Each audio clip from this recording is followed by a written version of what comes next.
తో మాట్లాడే అంశం ఏంటంటే, నాలో ఉన్నవాడు లోకములో ఉన్నవాడి కంటే గొప్పవాడు. మనలో ఉన్నవాడు లోకములో ఉన్నవాడి కంటే గొప్పవాడు. మరి మనలో ఉన్నాడా? మనలో ఉన్నవాడు గొప్పవాడిగా ఎలా మనం పిలుస్తున్నాము? మనలో ఉన్నవాడు గొప్పవాడు ఎలా అయినాడో ఈరోజు మనము ధ్యానించినాం. మనలో ఉన్న ఆ గొప్పవాన్ని ఎదుట మనలో ఉన్న ఆ గొప్పవానికి ఎలా మనం ప్రార్థన చేయాలి? ఎలా మనం ప్రార్థన చేస్తే మనం దేవునితో సావాసంలో ఉండగలుగుతాం? ఎలా మనం ప్రార్థన చేస్తే మనం దేవుని దగ్గర నుంచి పొందుకుంటాము అన్న సత్యాన్ని ఈరోజు మనము నేర్చుకున్నాం. సో కనుక 1 యోహాను పత్రిక 4వ అధ్యాయము 4వ వచనాన్ని మనం గమనించినట్లయితే, అక్కడ మనం ఆ వాక్యాన్ని చదివితే ఒకసారి చదవండి. మీరు దేవుని సంబంధులు, మీలో ఉన్నవాడు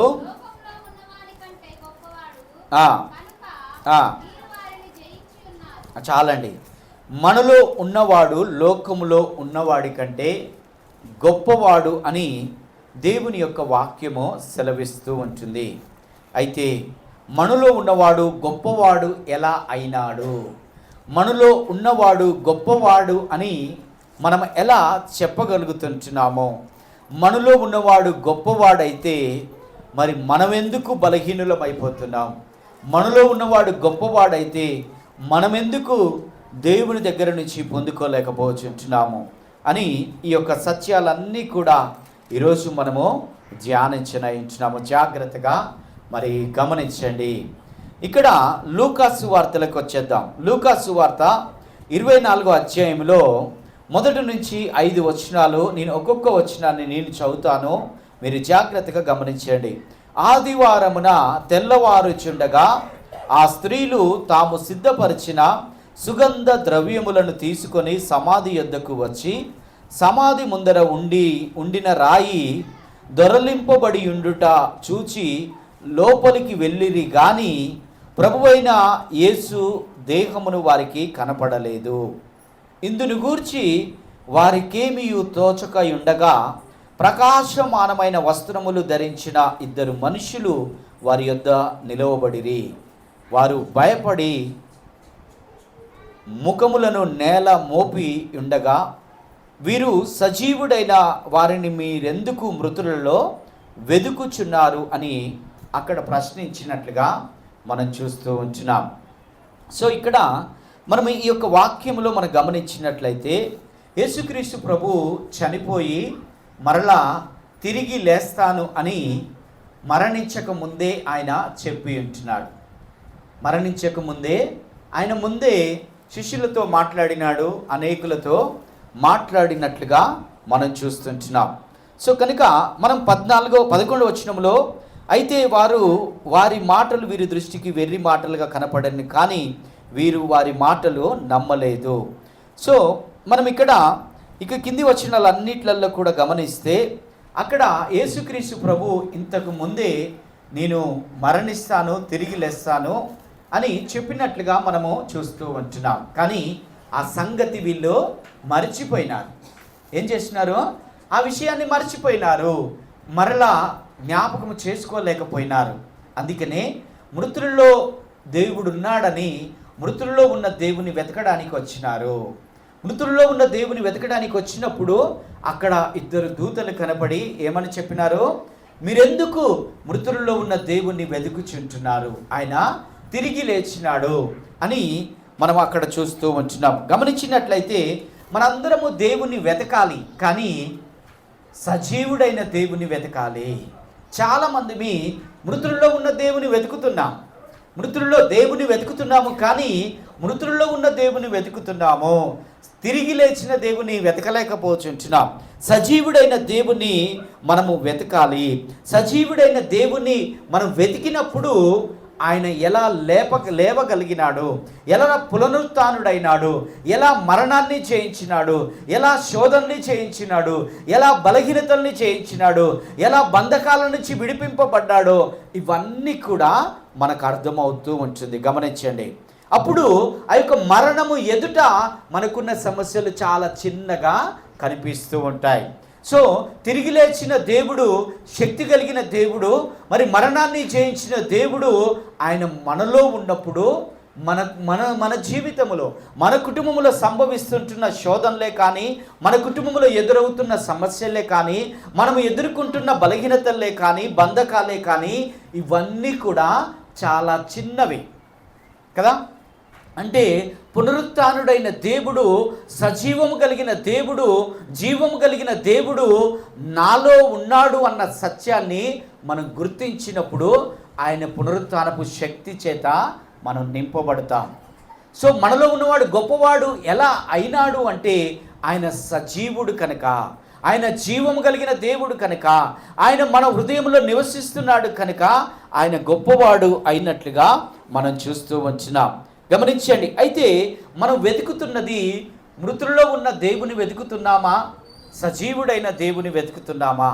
మృతుల్లో ఉన్న దేవుని వెతికితే మన ప్రార్థనలో తేడా ఉంటుంది. మన ప్రార్థన చేసే విధానంలో, సరైన విధానంలో మనం ప్రార్థన చేయలేము. ఇక్కడ స్త్రీలు కూడా మృతుల్లో ఉన్న దేవుని వెతుకుచుంటున్నారు. ఆయన జీవం కలిగిన దేవుడని, ఆయన సజీవుడని, ఆయన తిరిగి లేచినాడన్న సత్యాన్ని గుర్తించలేకపోయినారు. ఈరోజు అనేక మంది క్రైస్తవులు కూడా ఆయన తిరిగి లేచినాడన్న సత్యాన్ని కేవలము ఈస్టర్ రోజే గుర్తుపెట్టుకుంటున్నారు తప్ప మిగతా రోజులలో మర్చిపోతుంటున్నారు. కేవలం ఈస్టర్ రోజే, ఆయన గుడ్ ఫ్రైడే రోజు మరణించినాడు, మళ్ళీ ఆదివారం రోజు లేచినాడు అనుకుంటున్నారు. మళ్ళీ ఒక వారం అయిపోయిన తర్వాత, ఒక 2 వారాలు అయిపోయిన తర్వాత, ఒక నెల అయిపోయిన తర్వాత మరలా మృతుల్లో ఉన్న దేవుణ్ణి వెతుకుతుంటున్నారు. గమనించండి. మనము జీవం కలిగిన దేవుడు, తిరిగి లేచిన దేవుణ్ణి నువ్వు వెతికినట్లయితే మనము ఆ తిరిగి లేచిన దేవుని ఎదుట మనకున్న సమస్యలన్నీ కూడా చాలా చిన్నవి. గమనించండి. మనకున్న సమస్యలన్నీ కూడా చాలా చిన్నగా కనిపిస్తాయి. మనము ఆయన శక్తిని పొందుకొని, ఆయన శక్తిని, ఆ పునరుత్థానపు శక్తి చేత మనకున్న సమస్యలన్నిటి నుంచి కూడా మనము జయించగలుగుతాము. గుర్తుంచుకోండి. మనకు ఉదాహరణకు ఏదైనా బలహీనత వచ్చింది, డాక్టర్ ఏదైనా చెప్పినాడు, లేకపోతే డాక్టరు ఏదైనా నువ్వు మరణిస్తావు, లేకపోతే నీకు అనారోగ్యం ఉంది, నీకు కుదరని రోగం ఉంది అని చెప్పినప్పుడు మన జీవితంలో, మన శరీరంలో కుదరని రోగము ఉన్నది అనుకుందాం. అప్పుడు మరణాన్ని జయించడానికంటే ఈ యొక్క కుదరని రోగము చాలా చిన్నది. గమనించండి. అంటే మరణాన్ని జయించేంత శక్తి కలిగిన దేవుడు మనలో ఉన్నప్పుడు మన జీవితంలో, మన కుటుంబంలో ఉన్న సమస్యలు చాలా చిన్నవి. అంటే మరణాన్ని జయించగలిగిన దేవుడు మన హృదయంలో ఉన్నప్పుడు, మనలో ఉన్నప్పుడు మనం ఇంక దేన్నైనా కానీ మనం జయించగలుగుతాము. అప్పుడు మన ఎదురుగుండా ఉన్న అన్నీ కూడా చాలా చిన్నవిగా కనిపిస్తాయి. అయితే మనం మృతుల్లో ఉన్న దేవుని వెతుకుతున్నాము కనుకనే ప్రతి సమస్య మనకు పెద్దగా కనిపిస్తుంది, ప్రతి బలహీనత మనకు భయాన్ని కలగచేస్తుంది, ప్రతి శోధన మనకు భయాన్ని కలగచేస్తుంది, కలవరాన్ని కలగచేస్తుంటుంది. గమనించండి. ఇక్కడ యేసుక్రీస్తు ప్రభు కనపడకపోయేసరికి మృతులలో మొట్టమొదటిగా వీళ్ళు వెతికినారు కనుకనే వీళ్ళకు దుఃఖము కలిగింది, భయము కలిగింది. ఎప్పుడైతే ఆయన తిరిగి లేచినాడు అని మాట విన్నారో ఇక సంతోషముతో తిరిగి వెళ్ళినట్లుగా మనం చూస్తూ ఉంటున్నాం. గమనించండి. తిరిగి లేచిన దేవుని నువ్వు వెతికినట్లయితే, మృతుల్లో నుండి తిరిగి లేచిన దేవుణ్ణి మనం వెతికి ఆయనను కనుగొన్నట్లయితే మన కుటుంబాల్లో, మన జీవితాల్లో, మన హృదయంలో సంతోషం ప్రారంభమవుతుంది. హల్లెలూయా. సో కనుక మనము ఎవరిని వెతుకుతుంటున్నామో, ఎవరిని వెతికి మనము ఆరాధిస్తుంటున్నామో ఈరోజు దేవుడు మనతో మాట్లాడుచుంటున్నాడు. ఆయన సజీవుడైన దేవుడు కనుకనే ఆయన గొప్పవాడు. హల్లెలూయా. ఆయన సజీవుడైన దేవుడు, జీవము కలిగిన దేవుడు కనుకనే ఆయన గొప్పవాడుగా పిలువబడుతూ ఉంటున్నాడు. గమనించండి జాగ్రత్తగా. మనం ఈ లోకంలో ఒక ఉదాహరణ మీకు చెప్తాను. ఈ లోకంలో ఒక గొప్ప వ్యక్తి ఉన్నాడు అనుకుందాం. ఒక గొప్ప వ్యక్తి ఉన్నాడు అనుకుందాం. ఆ గొప్ప వ్యక్తి మరణించిండు అనుకోండి. మరణించిన తర్వాత ఏమంటామో, పలాని వ్యక్తి గొప్పవాడు కానీ మరణించినాడు అంటాం. అంటే ఆ గొప్పవాడు అన్న మాట పూర్తిగా సంపూర్ణము కాలేదు. అర్థమవుతుందా మీకు ఇప్పుడు? అంటే పలాని వ్యక్తి ఒక గొప్పవాడు కానీ ఆయన మరణించినాడు, ఇప్పుడు లేడు. ఎందుకంటే ఆయన ఉంటే మనకు సహాయం చేసేవాడు, ఆయన ఉంటే ఆయన గొప్పతనాన్ని మనం వాడుకునేవాళ్ళమి అని అంటాం. సో కనుక యేసుక్రీస్తు ప్రభు ఆయన గొప్పవాడు, ఎందుకంటే తిరిగి లేచినాడు కనుక. హల్లెలూయా. ఆయన గొప్పవాడు ఎందుకంటే ఆయన సజీవుడు కనుక. ఆయన గొప్పవాడు ఎందుకు అంటే ఆయన మనలో నివసిస్తున్నాడు కనుక. హల్లెలూయా. సో కనుక ఆయన సజీవుడు కనుక, జీవము కలిగిన దేవుడు కనుక ఆయన గొప్పవాడుగా మనం చూస్తూ ఉంటున్నాం. అలాంటి గొప్పవాడు మన హృదయంలో ఉన్నప్పుడు మనం ఎలా ఆరాధించాలి, ఎలా ప్రార్థన చేయాలో ఇప్పుడు మనం నేర్చుకుందాం. ఇప్పుడు రెండు ప్రార్థనలని ఈరోజు మనము ధ్యానించనున్నాం. గమనించండి, ఆయన గొప్పవాడు అనడానికి మరణించి తిరిగి లేచినాడు, ఆయన గొప్పవాడు అనడానికి ఆయన మన హృదయంలో నివసిస్తున్నాడు. అలాంటి గొప్పవాడి ఎదుట మనం ఎలా ప్రార్థన చేయాలి, ఏ రీతిగా ప్రార్థన చేస్తే మనం దేవుని దగ్గర నుంచి పొందుకుంటామో, ఏ రీతిగా ప్రార్థన చేస్తే మనము ఆ గొప్పతనాన్ని మనం కూడా అనుభవిస్తామో ఇప్పుడు మనము చూస్తాం. ఎఫెసీయులకు రాసిన పత్రిక మొదటి అధ్యాయంలో పౌలు ఒక ప్రార్థన చేస్తుంటున్నాడు. అదే ఎఫెసీయులకు రాసిన పత్రిక 3వ అధ్యాయంలో మరొక ప్రార్థన చేస్తుంటున్నాడు.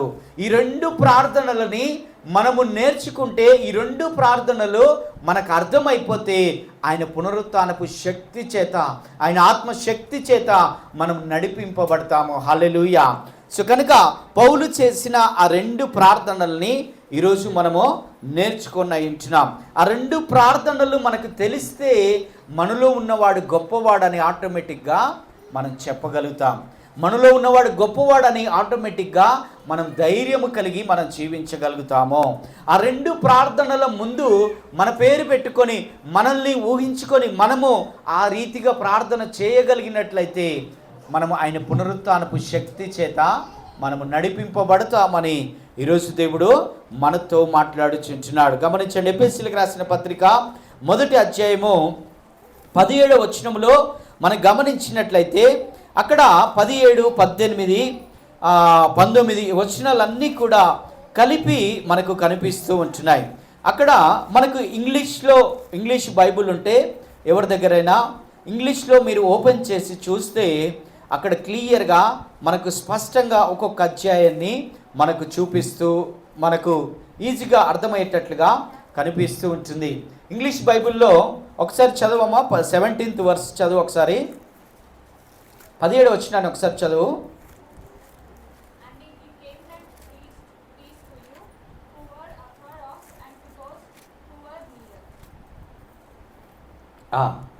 అక్కడ చదవబడిన వాక్యంలో మనం గమనించినట్లయితే అక్కడ ఏముందో నేను చెప్తాను. 17th వర్స్లో spirit of wisdom and revelation అని రాసి ఉంటుంది. 17th వర్స్లో ఫస్ట్ చాప్టర్లో మొదటి అధ్యాయంలో విజ్డమ్ అండ్ రెవల్యూషన్ అని అక్కడ స్పష్టంగా రాసి ఉంటుంది. స్పిరిట్ ఆఫ్ విజ్డమ్ అంటే 17th వర్స్లో ప్రాముఖ్యంగా స్పిరిట్ ఆఫ్ విజ్డమ్ దగ్గర అండర్లైన్ చేసుకోండి. ఒకవేళ మీ దగ్గర ఇంగ్లీష్ బైబిల్ ఉంటే, స్పిరిట్ అంటే ఆత్మ జ్ఞానము మనకు కావాలి. దేవుడు మనం ఎప్పుడైతే రక్షింపబడ్డామో, ఎప్పుడైతే ఆయన రక్తము చేత కడిగి వేయబడ్డామో, మన హృదయంలో ఆయన ఆత్మ జ్ఞానాన్ని ఉంచినాడు. ఆయన ఆత్మ జ్ఞానము మన హృదయంలో ఉన్నది. దేవుడు మనకు ఆత్మ జ్ఞానాన్ని ఇచ్చినాడు అన్న సత్యాన్ని, ఆ యొక్క వాక్య ప్రత్యక్షతను మనము గుర్తించగలగాలి. గమనించండి, మన ప్రార్థన చేసేటప్పుడు ఆత్మ జ్ఞానము కలిగి ప్రార్థన చేయాలి. ఆత్మ జ్ఞానము దేవుడు మనకి ఇచ్చినాడు, ఆత్మ చేత మనం ప్రార్థన చేయాలి. ఆత్మ జ్ఞానాన్ని నువ్వు నాకు ఇచ్చినావు ప్రభు అని మనం ప్రార్థన చేయగలగాలి. గమనించండి, అలాంటి ఆత్మ జ్ఞానాన్ని దేవుడు నాకు ఇచ్చినాడన్న సత్యాన్ని, ఆ యొక్క వాక్య ప్రత్యక్షతను మనము మొట్టమొదటిగా మనము తెలుసుకోవాలి.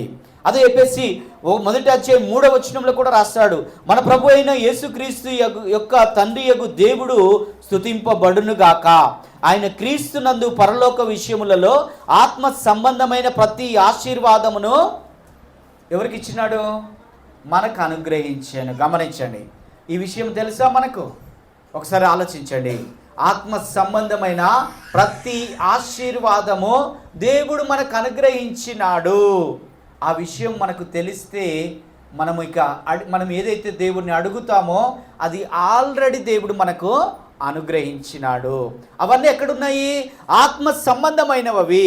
ఆ ఆత్మ సంబంధమైన ప్రతి ఆశీర్వాదాన్ని మనకు దేవుడు అనుగ్రహించినాడు అన్న విషయాన్ని మనకు మొట్టమొదటిగా అర్థం కావాలి. ఆ జ్ఞానము మనకు కావాలి, ఆ వివేచన మనకు కావాలి, ఆ వాక్య ప్రత్యక్షత మనకు కావాలి. అలా మనకు ఆ వాక్య జ్ఞానము, ఆ యొక్క ఆత్మ జ్ఞానం మనకు కలిగినప్పుడు మనం ఏ రీతిగా ప్రార్థన చేస్తామో, దేవా నాకు ప్రతి ఆశీర్వాదము చేత నన్ను నింపినావు ప్రభువా అని మనం ప్రార్థన చేయగలుగుతాం. హల్లెలూయా. అర్థమవుతుందా మీకు? అంటే ఆత్మ సంబంధమైన ప్రతి ఆశీర్వాదాన్ని దేవుడు మనకు అనుగ్రహించినాడు ఆయన కృపను బట్టి. ఆ యొక్క ఆత్మ సంబంధమైన ప్రతి ఆశీర్వాదము దేవుడు మనకు అనుగ్రహించినాడన్న ఆ యొక్క సత్యాన్ని, ఆ జ్ఞానాన్ని మనము కలిగి జీవించగలగాలి. మనం ఆ జ్ఞానము కలిగి మనం ప్రార్థన చేయగలగాలి. గమనించండి, ఇక్కడ 4:23 వచనంలో గమనిస్తే, ఎఫెసీ 4:23లో మనం చూసుకుంటే, మీ చిత్త వృత్తి యందు నూతన పరచబడిన వారై. గమనించండి, నూతన పరచబడిన వారై అని దేవుని యొక్క వాక్యము సెలవిస్తుంటుంది. నీతియు యథార్థమైన భక్తియు గలవారై దేవుని పోలికగా సృష్టింపబడిన నవీన స్వభావమును ధరించుకొనవలెను. అక్కడ ఏమంటున్నాడంటే 23వ వచనమును మనం గమనిస్తే, మరి అక్కడ నూతన పరచబడిన వారై, నూతన క్రియలు అన్నప్పుడు, నూతన పరచబడిన వారి అన్నప్పుడు ఏంటో తెలుసా? నూతన క్రియలు అనగానే ఏదో కొత్త అద్భుతాలు కాదు. మరి కమల్ హాసన్ జీవితంలో ఏం జరిగింది ఈరోజు కమల్ హాసన్ జీవితంలో నూతన క్రియ జరిగింది. అంటే నూతనంగా జన్మించినాడు. నూతన క్రియ అన్నా, నూతనం చేయబడిందన్నా, మనం నూతన పరచబడ్డామంటే దేవుని యొక్క ఆత్మలో నూతన సృష్టిగా మనం మార్చబడ్డాము. ఎప్పుడైతే నూతన సృష్టిగా తన ఆత్మ చేత మనము నూతన సృష్టిగా మనం మార్చబడ్డామో, ఆ యొక్క నూతన సృష్టిగా మార్చబడిన తర్వాత మనకు మన హృదయంలో దేవుని యొక్క ఆత్మ సంబంధమైన ఆశీర్వాదాలన్నిటికీ మనము వారసులమై ఉంటున్నాం. రక్షణ అనేది ఒక ప్యాకేజీ లాంటిది. గమనించండి, రక్షణ అనేది కేవలం పాప క్షమాపణ మాత్రమే కాదు. రక్షణ అనేది, బాప్టిజం అనేది కేవలం పాప క్షమాపణ మాత్రమే కాదు. పాప క్షమాపణతో పాటు మనకు ఆశీర్వాదాలకు వారసులమైనాము, స్వస్థతలకు వారసులమైనాము, సంతోషానికి వారసులమైనాము, సమాధానానికి వారసులమైనాము. అన్నిటికీ మనం వారసులుగా, మనము నీతిమంతులుగా తీర్చబడి ఉంటున్నాము. హల్లెలూయా. సో కనుక మరి ఈ యొక్క రక్షణ అనేది ఒక ప్యాకేజీ అన్న విషయాన్ని మనం గమనించుకోవాలి, గుర్తించగలగాలి. అలాంటి జ్ఞానము చేత మనము నడిపింపబడాలి. గమనించండి, ఇవన్నీ కూడా ఎక్కడున్నవి? ఇవన్నీ కూడా ఆత్మ సంబంధమైనవి.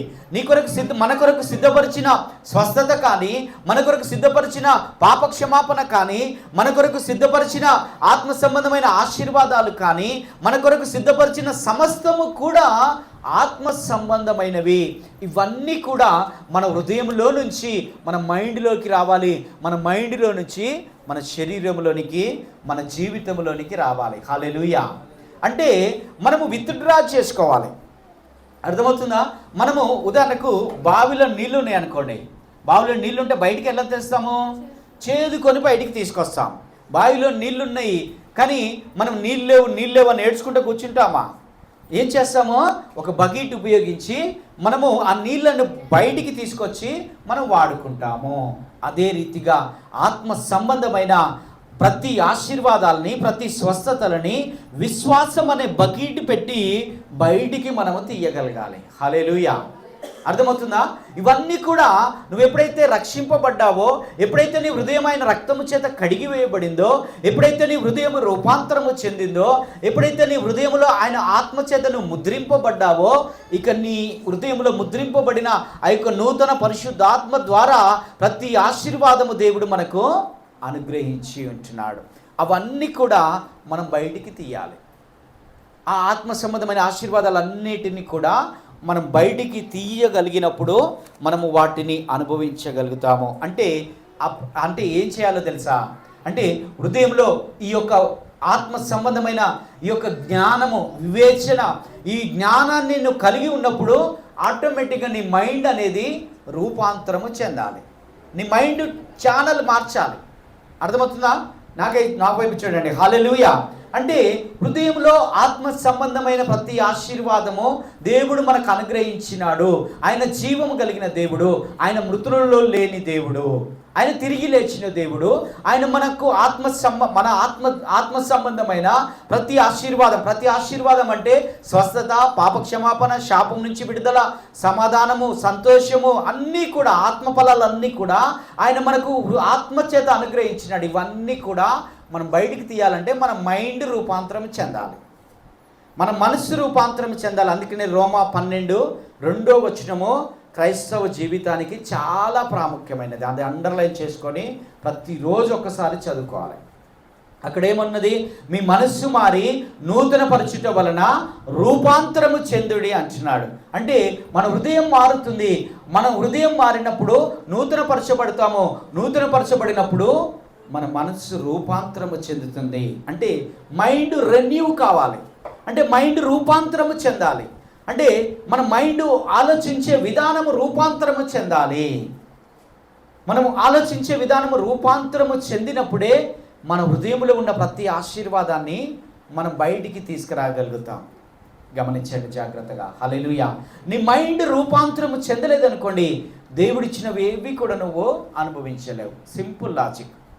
గమనించండి, నేను చాలాసార్లు చెప్పినాను కదా, ఒక వ్యక్తికి ఎస్ఐ ఉద్యోగం వచ్చింది అనుకోండి, వాడు అంత ముందుకు దొంగతనం చేస్తున్నాడు, డిగ్రీ చదివిండు, దొంగతనాలు చేస్తున్నాడు, ఏదో ఉద్యోగాలు పడ్డాయి, ఎగ్జామ్ రాసిండు, పాస్ అయ్యిండు, ఎస్ఐ ఉద్యోగం వచ్చింది, యూనిఫామ్ వేసుకుండు, ఒక స్టేషన్కు అలాట్ చేసినారు, అక్కడ డ్యూటీ చేస్తున్నాడు.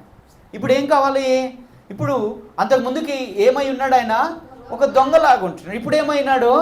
ఒక ఎస్ఐ అయిపోయినాడు. సో ఇప్పుడు దొంగలాగా ఆలోచిస్తాడా, ఎస్ఐ లాగా ఆలోచించాలా? ఎస్ఐ లాగా ఆలోచించాలంటే ఈ మైండ్ మారాలి కదా, ఈ ఆలోచించే విధానం మారాలి. ఎప్పుడైతే ఎస్ఐ లాగా ఆలోచిస్తాడో ఆయనకున్న అధికారం గుర్తొస్తుంది కదా, ఆయనకున్న రెస్పాన్సిబిలిటీ గుర్తొస్తుంది, ఆయన హోదా గుర్తొస్తుంది, ఆయన ఎక్కడ ఎలా మాట్లాడాలో గుర్తొస్తుంది. చిల్లరగా ఉండే వ్యక్తి కాదు, సమాజంలో ఒక గౌరవమైన వ్యక్తి అని, నేను ఒక గవర్నమెంట్ ఉద్యోగస్తుడిని అన్న సత్యము ఈ మైండ్ను మార్చేస్తుంది, మైండ్కి గుర్తొస్తుంది. అవునా కదా? అప్పుడు ఈ మైండ్ రూపాంతరం చెందుతుంది. అప్పుడు గవర్నమెంట్ ఇచ్చిన అధికారాన్ని ఇక సక్రమంగా ఉపయోగిస్తాడు, మిస్యూజ్ చేసుకోడు దాన్ని. సో అదే ఈ మైండ్ మారలేదనుకోండి, మైండ్ మారకపోతే ఏమవుతుంది? మళ్ళా దొంగ బుద్ధిలే ఉంటాయి, మళ్ళీ దొంగ పనులే చేస్తుంటాడు. అప్పుడు ఏమంటారు తెలుసా? నీకు బుద్ధి లేదారా, నీకు ఉద్యోగం వచ్చింది, నువ్వు ఎస్ఐ ఉద్యోగం వచ్చింది, మళ్ళీ ఈ దొంగ బుద్ధులు ఏందని అంటుంటారు. అవునా కదా? సో మనం కూడా మన నూతన సృష్టిగా మార్చబడిన తర్వాత, దేవుని రాజ్యానికి వచ్చి రాజ్యంలో వారసులుగా జీవించిన తర్వాత, దేవుని బిడ్డలుగా ఈ లోకంలో జీవిస్తున్న తర్వాత మన హృదయం రూపాంతరము చెందాలి, మన మనసు రూపాంతరము చెందాలి, మనం ఆలోచన విధానం మారాలి. మనకు దేవుడు సమస్తమును ఆయన సమకూర్చినాడు, మనకు అనుగ్రహించినాడు అన్న సత్యాన్ని మనం మైండ్ ఎప్పుడైతే రూపాంతరము చెంది మనం ఆలోచిస్తామో, అప్పుడు ఆత్మ సంబంధమైన ప్రతి స్వస్థతను, ప్రతి ఆశీర్వాదాన్ని మనము అనుభవించగలుగుతాము. అలాంటి ఆలోచన విధానం మారకపోతే, మన తలంపులు రూపాంతరము చెందకపోతే మనకు దేవుడిచ్చిన ఆశీర్వాదాలని మనం గుర్తించలేము. గమనించండి, దేవుడు చేసిన మేలులు, దేవుడు జరిగించిన కార్యాలని మనము గుర్తించలేము. సో కనుక 17వ అధ్యాయంలో మనం గమనించినట్లయితే, అలాంటి ఆత్మ సంబంధమైన జ్ఞానము కలిగి ఉంటున్నామా, అలాంటి వాక్య ప్రత్యక్షతను మనము కలిగి ఉంటున్నామా అని ఈరోజు దేవుడు మనతో మాట్లాడుచుంటున్నాడు. అలాంటి ఆత్మ సంబంధమైన జ్ఞానాన్ని నువ్వు కలిగి ఉంటేనే నీలో దేవుడు గొప్పవాడుగా ఉంటాడు. అంటే మనలో ఉన్న దేవుడు గొప్పవాడని నువ్వు గుర్తించగలుగుతావు. మనలో ఉన్న దేవుడు గొప్పవాడు, నన్ను శక్తిమంతుడిని చేసినాడు, నాకు ప్రతి ఆశీర్వాదాన్ని ఇచ్చినాడు, నాకు సమస్తమును సిద్ధపరిచినాడు అని నీ మైండ్ ఆలోచిస్తుంది.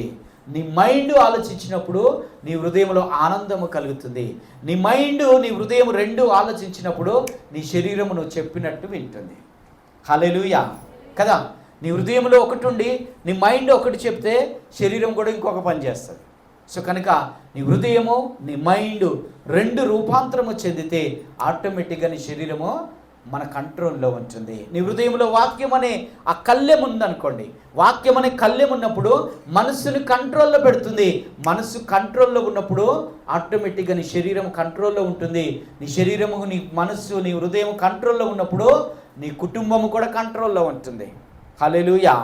సో కనుక ఆ సత్యాన్ని మనం తెలుసుకుందామని ఈరోజు దేవుడు మనతో మాట్లాడుచుంటున్నాడు. అది తెలుసుకోవాలని పౌలు ప్రార్థన చేస్తుంటున్నాడు. ఈరోజు మనం అది తెలుసుకుంటున్నామా? ఒకసారి గమనించండి. 18వ వచనంలో మనం అక్కడ గమనిస్తే మీ మనోనేత్రములు వెలిగింపబడినందున అంటున్నాడు, వెలిగింపబడాలి అంటున్నాడు.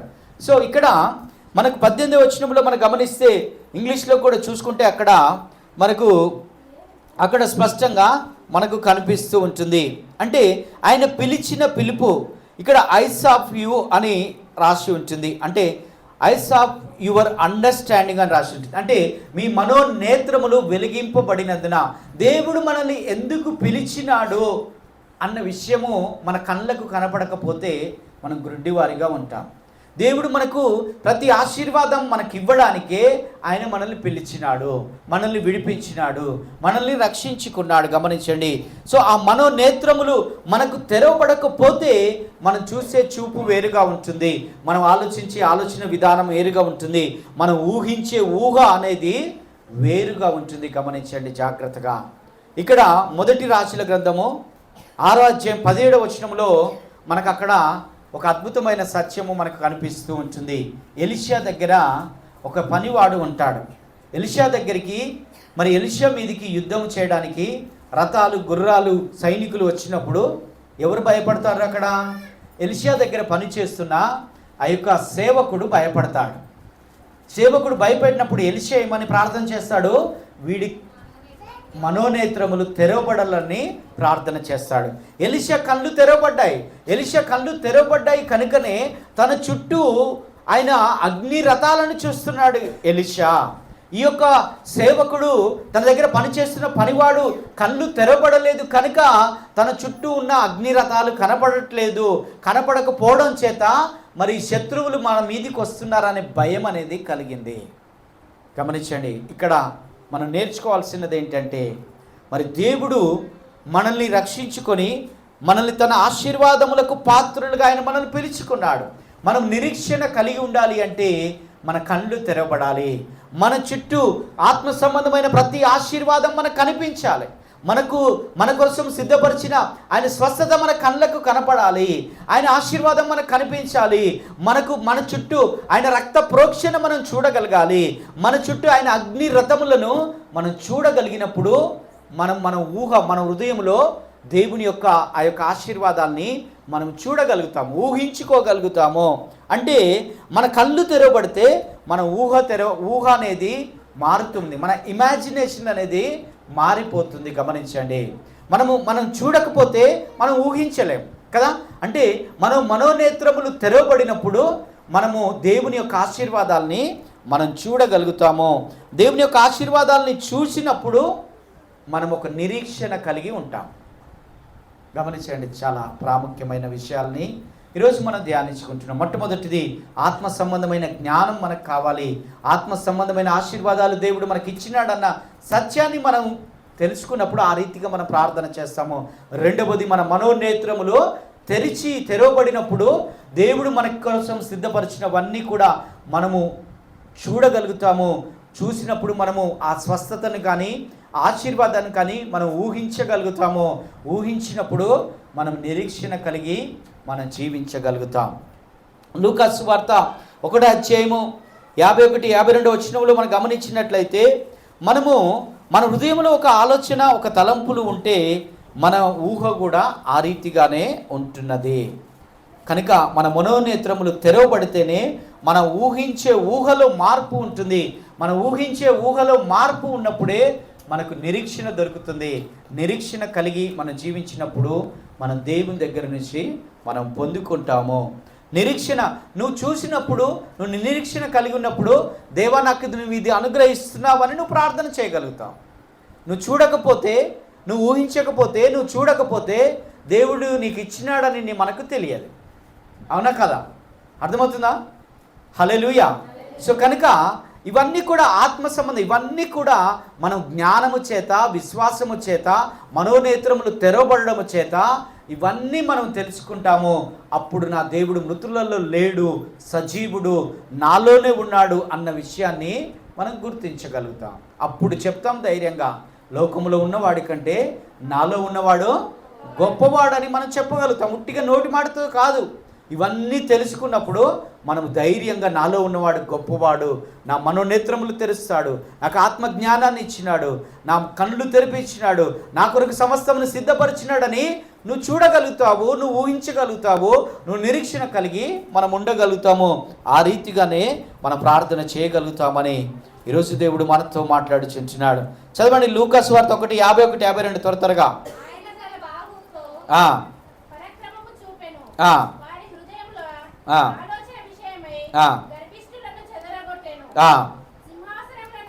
వారి హృదయంలో గర్విష్ఠులు ఉంటే వాళ్ళు ఏం చేసిండట? చెదరగొట్టేసిండట. గమనించండి, హృదయంలో గర్విష్ఠులు ఉంటే, గర్వం మనలో ఉంటే కళ్ళు మూసుకుపోతాయి. గుర్తుంచుకోండి. మనం కూడా జనరల్గా అంటుంటాం, కళ్ళు మూసుకుపోయినాయిరా, గర్వం ఎక్కిందా, నీకు పొగరెక్కిందా అంటుంటాం కదా. ఏ కళ్ళు అది? మరి ఈ కళ్ళు ఏమైనా పోతాయి వాడికి? అంటే ఆత్మనేత్రములు, మనోనేత్రములు. నీకు ఎప్పుడైతే గర్వం వస్తుందో, అహంకారం వస్తుందో, ఈగోతో ఉంటావో, గర్వంతో ఉంటావో, నువ్వు ప్రౌఢుతో ఉంటావో, అప్పుడు నీ మనోనేత్రములు మూసుకుపోతాయి, నీ కళ్ళు మూసుకొని పోతాయని ఇక్కడ దేవుడు మాట్లాడుచు. నీ కళ్ళు మూసుకొని పోతే దేవుడు మన కొరకు సిద్ధపరిచినవి మనం పొందుకోలేము. రోమా 8:24 మనం గమనిస్తే, నిరీక్షింపబడి వాటి యొక్క, అక్కడ మనం స్పష్టంగా చూస్తున్నాం. త్వరగా చదవండి. రోమా 8:24 అక్కడ స్పష్టంగా రాస్తూ ఉంటున్నాం, మనము నిరీక్షణ కలిగిన వారమై రక్షింపబడితిమి. అక్కడ ఒక కామ ఉంటుంది. రక్షింపబడితిమి, నిరీక్షింపబడున్నది కనపడినప్పుడు ఇక నిరీక్షణతో పని ఉండదు. హల్లెలూయా. అర్థమైందా మీకు? ఇప్పుడు అక్కడ 2 సెంటెన్స్ మనకు స్పష్టంగా కనపడుతున్నాయి. మనము నిరీక్షింపబడి రక్షింపబడిన వారము. మళ్ళొకసారి చదవండి ఫస్ట్ లైను. ఏలయనగా మనము నిరీక్షణ కలిగిన వారమై రక్షింపబడితిమి. అంటే మనము రక్షింపబడ్డాము, మన హృదయము కడిగి వేయబడింది, మనం ఇక నిరీక్షణ చేత రక్షింపబడినాము అన్న తర్వాత ఇంకా మనం నిరీక్షించడానికి ఉపయోగం లేదు. ఇంకా నిరీక్షించాల్సిన అవసరం లేదు. ఆల్రెడీ నువ్వు నూతన పరచబడ్డావు, ఆల్రెడీ నువ్వు నూతన సృష్టిగా మార్చబడ్డావు. ఇంకా నువ్వు నూతన పరచబడడానికి, ఇంకా నువ్వు దేవుని ఆత్మ చేత నింపబడడానికి, ఇంకా నువ్వు దేవుని ఆత్మ సంబంధమైన ఆశీర్వాదాలు పొందుకోవడానికి ఇంకా నువ్వు నిరీక్షింపబడాల్సిన అవసరము లేదు. హల్లెలూయా. నేను చెప్పట్లేదు, అక్కడ దేవుని యొక్క వాక్యం చెప్తుంటున్నది. అది అలాంటి అనుభవంలోకి మనం ఎప్పుడు వస్తామంటే, మన మనోనేత్రములు తెరవబడినప్పుడు, మనము ఎప్పుడైతే రక్షింపబడతామో, ఎప్పుడైతే ఆయన రక్తం చేత కడిగి వేయబడతామో, అప్పుడే దేవుని యొక్క కార్యాలు, దేవుడు మన కొరకు సిద్ధపరిచినవన్నీ కూడా మనం చూడగలుగుతామని ఈరోజు దేవుని యొక్క వాక్యము సెలవిస్తుంటుంది. మళ్ళీ ఎఫెసీలకు వచ్చేద్దాం. ఎఫెసీలకు రాసిన పత్రిక 2:3 మనం గమనించినట్లయితే, వారితో కలిసి మనం అందరమును శరీరము యొక్కయు మనస్సు యొక్కయు కోరికలను నెరవేర్చుకొనుచు మన శరీరాశలను అనుసరించి మునుపు ప్రవర్తించుచు కడమవారి వలె స్వభావ సిద్ధముగా దైవోగ్రతకు పాత్రులమై ఉంటిమి. గమనించండి, మళ్ళా పాత జీవితమే జీవిస్తూ పాత ఆలోచనలే ఉంటే, పాత మనస్సే ఉన్నదనుకోండి, దేవుని యొక్క ఉగ్రతకు గురైపోతామంట. అంటే దేవుని దగ్గర నుంచి రావాల్సినవి మనం పొందుకోలేము. Simple logic. అందుకని ఇంకా 4:18 కూడా ఇంకా స్పష్టంగా రాస్తుంటున్నాడు. ఇదే ఎఫెసీ 4:18 ఇంకా క్లియర్గా అర్థమవుతుంది. చదవండి ఒకసారి. ఎవరంట? ఎవరైతే కళ్ళు మూసుకొని పోతాయో వారైతే అంధకార మనసులు గలవారై, చూడండి, తమ హృదయ కాఠిన్యము వలన, తమలో ఉన్న అజ్ఞానము చేత, దేవుని వలన కలుగు జీవము నుండి వేరుపరచబడిన వారై, చూడండి, అజ్ఞానము, గ్రుడ్డితనము ఇవన్నీ కలిగి ఉంటే దేవుడిచ్చే జీవాన్ని, దేవుడిచ్చే ఆశీర్వాదాల్ని మనం కోల్పోతామని దేవుని యొక్క వాక్యము సెలవిస్తుంటుంది. అందుకని ఆదికాండం 6:5 స్పష్టంగా రాస్తుంటున్నాడు, మనుషుల హృదయము ఇంత చెడుగా ఉంటుందని. నరుల చెడుతనము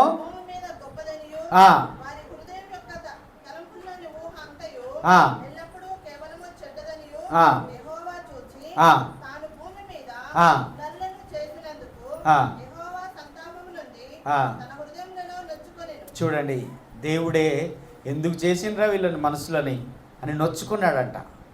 వాళ్ళ హృదయం అంతా చెడ్డది. బయటికి కొత్త కొత్త తెల్ల బట్టలు కనపడుతుండొచ్చు, కానీ ఓపెన్ చేస్తే మొత్తము లోపల మొత్తము కంపే. ఒకసారి ఆలోచించండి.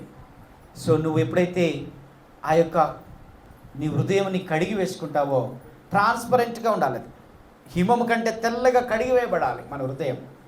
సో అప్పుడు దేవుని యొక్క ఆత్మ అక్కడ ఉంటుంది. అప్పుడు ఆ ఆత్మ సంబంధమైనవన్నీ నీ కళ్ళు తెరవబడతాయి, నీ జ్ఞానం కలిగి ఉంటావు, దేవుని ఆశీర్వాదాలు, దేవుని కార్యాలని నువ్వు చూస్తావు. ఇక చూసినప్పుడు ఎలా ప్రార్థన చేస్తావు ఒకసారి ఆలోచించండి. మన ప్రార్థన చేసే విధానం ఇప్పుడు అర్థమైపోతుందా మీకు? నువ్వు చూస్తే అంటే ఆయన మృతుల్లో ఉన్న దేవుని వెతకడం వేరు, ఆల్రెడీ లేచిన దేవుని ప్రార్థించడం వేరు.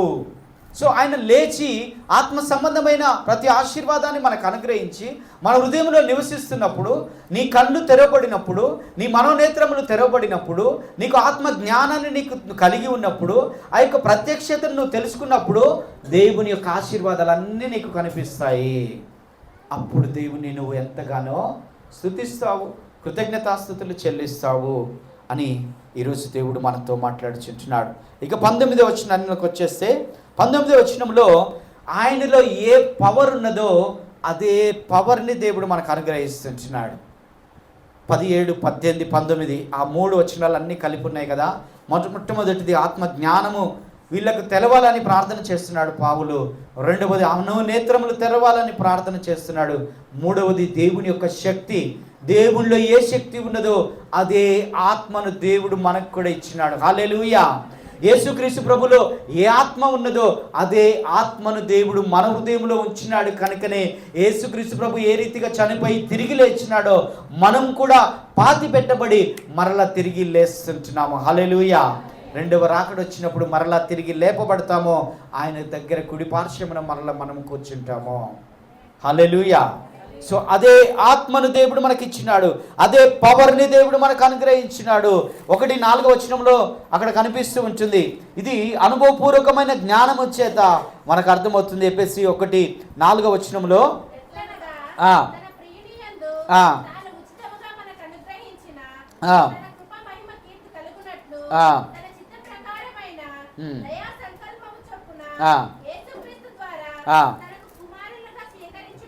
సో అక్కడ ఆ కింది వచనాలన్నీ కూడా మనం చదివితే అక్కడ సేమ్ పవర్, ఆయనలో ఏ పవర్ ఉందో అదే అధికారమును దేవుడు మనకు అనుగ్రహించినట్లుగా మనం చూస్తూ ఉంటున్నాము.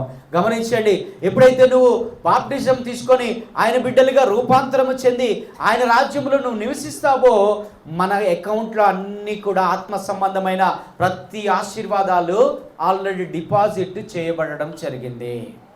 స్వస్థత కావాలా, డబ్బులు కావాలా, సంతోషం కావాలా, సమాధానం కావాలా, అన్నీ కూడా డిపాజిట్ చేయబడినవి. మీకు ఒక ఉదాహరణ చెప్తాను, ఈజీగా అర్థమవుతుంది. ఇప్పుడు మన పేరు మీద ఒక బ్యాంక్ అకౌంట్ ఓపెన్ చేసినాం. మన బ్యాంక్ అకౌంట్లో 10 లక్షలు ఉన్నాయి అనుకోండి. 10 లక్షలు ఉన్నప్పుడు మళ్ళీ మనం బ్యాంక్ దగ్గరికి వెళ్ళి కొంచెం ఏడ్చుకుంటూ అడుగుతామా పైసల్ని, అయితే అలా కాళ్ళ మీద పడి అడుగుతామో మనం? ఒకసారి ఆలోచించండి. ఎలా అడుగుతామో?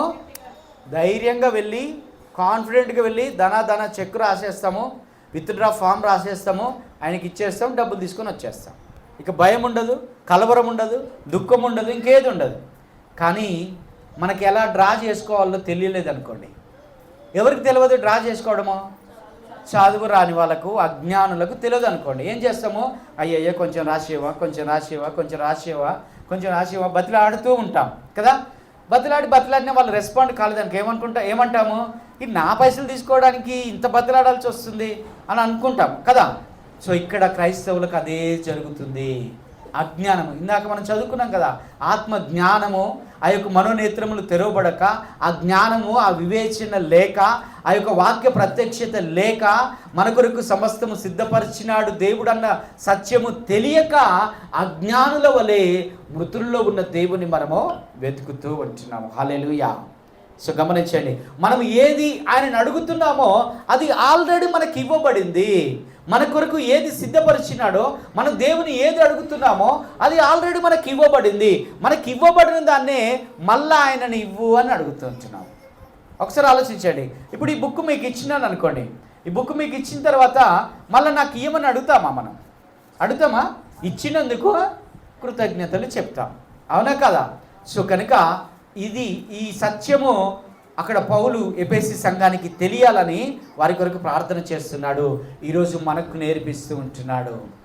ఆల్రెడీ మన అకౌంట్లో స్వస్థత డిపాజిట్ చేయబడింది, ఆల్రెడీ మన అకౌంట్లో ఆశీర్వాదం డిపాజిట్ చేయబడింది. మనము ఆ జ్ఞానాన్ని ఎలా డ్రా చేసుకోవాలి, ఎలా విత్డ్రా చేసుకోవాలో జ్ఞానాన్ని సంపాదించుకుంటే ఈజీగా వెళ్తామో, ఈజీగా డ్రా చేసుకొని వచ్చేస్తాము.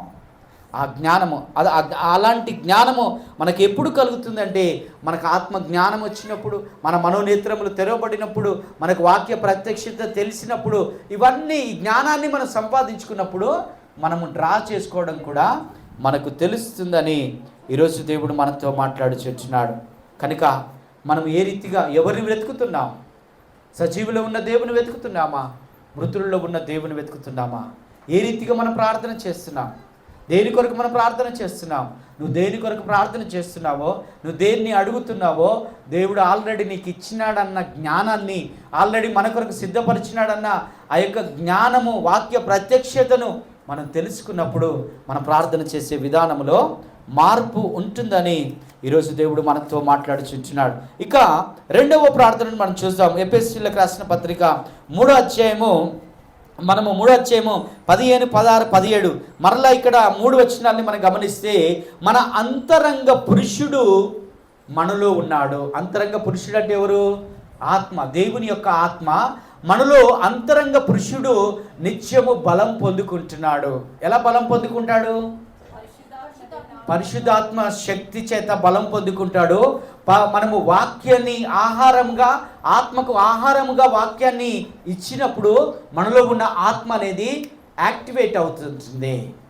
సో ఇప్పుడు మనకి బలహీనంగా ఉన్నామనుకోండి, వాడికి మంచిగా 3 పూటలు మంచి ఆహారం పెడితే ఏమవుతుంది? బలం వచ్చేస్తుంది. సో కనుక మనలో ఉన్న ఆత్మ బలం పొందుకోవాలంటే, మనలో ఉన్న అంతరంగ పురుషుడు బలం పొందుకోవాలంటే, మనము దేవుని యొక్క వాక్యాన్ని మనము ధ్యానిస్తూ ఉండాలి. దేవుని యొక్క వాక్యాన్ని ఆహారంగా మనము ఆత్మకు అందించినప్పుడు మనలో ఉన్న దేవుని యొక్క ఆత్మ యాక్టివేట్ అవుతుంది. మనలో ఉన్న దేవుని యొక్క పరిశుద్ధ ఆత్మ పని చేయడం ప్రారంభం అవుతుంది. అందుకని దేవుని యొక్క వాక్యాన్ని ధ్యానిస్తున్నప్పుడు, వింటున్నప్పుడు మన హృదయంలో దేవుని యొక్క ఆత్మ కార్యాలు దేవుడు జరిగిస్తూ ఉంటాడు. హల్లెలూయా. సో కనుక మన అంతరంగ పురుషుడు, మనలో దేవుని యొక్క ఆత్మ ఉన్నది, మనలో మరొక అంతరంగ పురుషుడు ఉన్నాడు. జీవిస్తున్నది నేను కాదు, నాలో క్రీస్తే జీవిస్తున్నాడు అన్న సత్యాన్ని మనం గుర్తించగలిగినామా? ఒక్కసారి గమనించండి.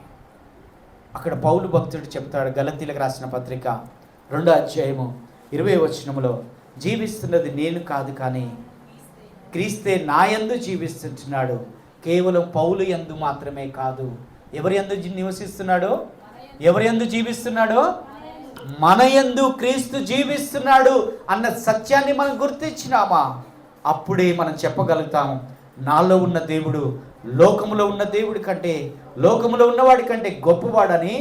అప్పుడు మనం చెప్పగలుగుతాం, మనలో క్రీస్తు, నాలో క్రీస్తు జీవిస్తున్నా. నేను కాదు జీవించేది, మాట్లాడేది నేను కాదు, ఈ పనులు చేసేది నేను కాదు, ఈ ఆలోచించేది నేను కాదు, నాలో క్రీస్తు ఆలోచిస్తున్నాడు, నాలో క్రీస్తు జీవిస్తున్నాడు అన్న సత్యాన్ని మనం గుర్తించినామా? మనలో అంతరంగ పురుషుడు ఉన్నాడన్న విషయాన్నే మనం మర్చిపోయినాం. మనకు తెలియదు కదా. మనలో ఇన్సైడ్ అంతరంగ పురుషుడు ఉన్నాడన్న సత్యాన్ని మనం మర్చిపోయి మనం ఇష్టం వచ్చినట్టు తిరుగుతాం. ఒకసారి ఆలోచించండి. మనలో అంతరంగ పురుషుడు ఉన్నాడన్నప్పుడు నీకు భయం కలుగుతుంది. అంతరంగ పురుషుడికి నిన్ను నీవు సమర్పించుకుంటావు. అప్పుడు మనలో ఉన్న అంతరంగ పురుషుడు ఇక మనల్ని నడిపిస్తూ ఉంటాడు. అలాంటి క్రైస్తవ జీవితం మనం జీవిస్తుంటున్నామా? మనం ఎప్పుడైతే ఆయన రక్తం చేత కడిగి వేయబడ్డామో క్రీస్తులో మనం పర్ఫెక్ట్ అయిపోయినాం. అంటే క్రీస్తులో మనం సంపూర్ణము చేయబడ్డాము. ఇంకా నువ్వు పాపివి కాదు, ఇంకా పాపపు ఆలోచనలు నీలో కలగకూడదు.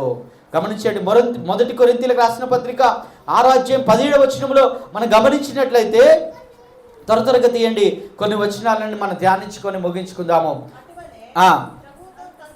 ప్రభుతో కలుసుకొని వాడు ఆయనతో ఏకాత్మ అయి ఉన్నాడు. గమనించండి ఒకసారి, మనము ఏకాత్మ అయిపోయి ఉన్నాము. అంటే మనలో ఆయన నివసిస్తున్నాడు, మన ద్వారా క్రీస్తు జీవిస్తూ ఉంటున్నాడు. మనం జీవిస్తున్నది మనము కాదు. హల్లెలూయా. మనం జీవిస్తున్నది మనం కాదు, క్రీస్తే మన ద్వారా జీవిస్తున్నప్పుడు మన మైండ్ కూడా క్రీస్తు మైండే కలిగి ఉంటుంది. మన ఆలోచనలు కూడా క్రీస్తు ఆలోచనలు కలిగే ఉంటాయి. మనం ఆలోచించే విధానము, మనం నడిచే విధానము, ఇవన్నీ కూడా క్రీస్తు పోలే మనం నడుస్తాము. ఎందుకంటే బాడీ, శరీరం మాత్రమే మనది, మనలో అంతరంగ పురుషుడు ఉన్నాడు, ఆయనే మనల్ని నడిపిస్తూ ఉంటున్నాడు. కొలస్సీలకు రాసిన పత్రిక 2:10 చదివితే అక్కడ స్పష్టంగా వ్రాస్తుంటున్నాడు. గమనించండి త్వరగా. అక్కడ ఆయన యందు మనం ఏమై ఉన్నామంట? సంపూర్ణులమై ఉన్నాము.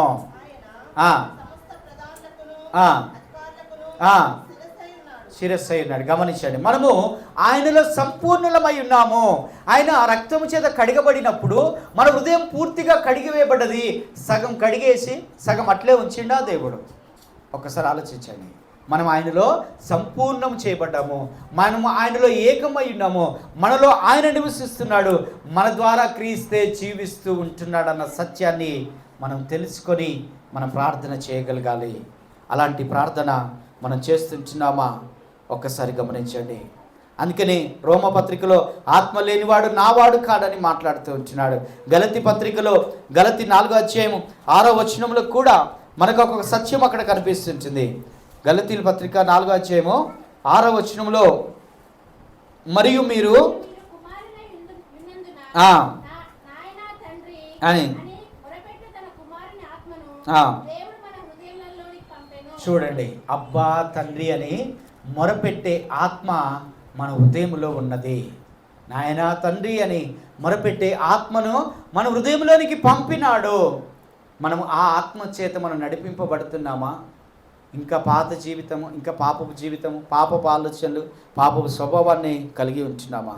ఏ రీతిగా మనం జీవిస్తుంటున్నామో ఒక్కసారి మనల్ని మనం పరిశీలన చేసుకుందాం. 2 కొరింథీలో 4:16 ఈ వచనాలన్నీ కూడా మీకు ఎందుకు చూపిస్తున్నానంటే, మనలో ఉన్నవాడు లోకములో ఉన్నవాడి కంటే గొప్పవాడు. ఆ గొప్పవాడు మనల్ని ఎలా గొప్పగా చేస్తున్నాడు, మనల్ని ఎలా ఆశీర్వదిస్తుంటున్నాడు, మనల్ని ఎలా శక్తిమంతులు చేస్తుంటున్నాడో ఇవన్నీ కూడా మనం చదివితే మనకు అర్థమవుతూ ఉంటుంది. 16 కావున మేము అధైర్యపడము, మా బాహ్య పురుషుడు కృషించుచున్నను. చూడండి, బయట ఏం జరుగుతుందో మాకు సంబంధం లేదు, మేము భయపడం. కరోనా రాని, తెగులే రాని, సునామీ రాని, 2వ ప్రపంచ యుద్ధమే రాని, 3వ ప్రపంచ యుద్ధమే రాని, మాకు సంబంధం లేదు. అంతరంగ పురుషుడు దినదినము నూతనపరచబడుచుంటున్నాడు, బలాన్ని పొందుకుంటున్నాడు. మాకు అంతరంగ పురుషుడితో సంబంధము, ఆయనే మాలో నివసిస్తున్నాడు, క్రీస్తే మా ద్వారా జీవిస్తుంటున్నాడు. అలాంటి ధైర్యం కలిగి మనం జీవిస్తుంటున్నామా?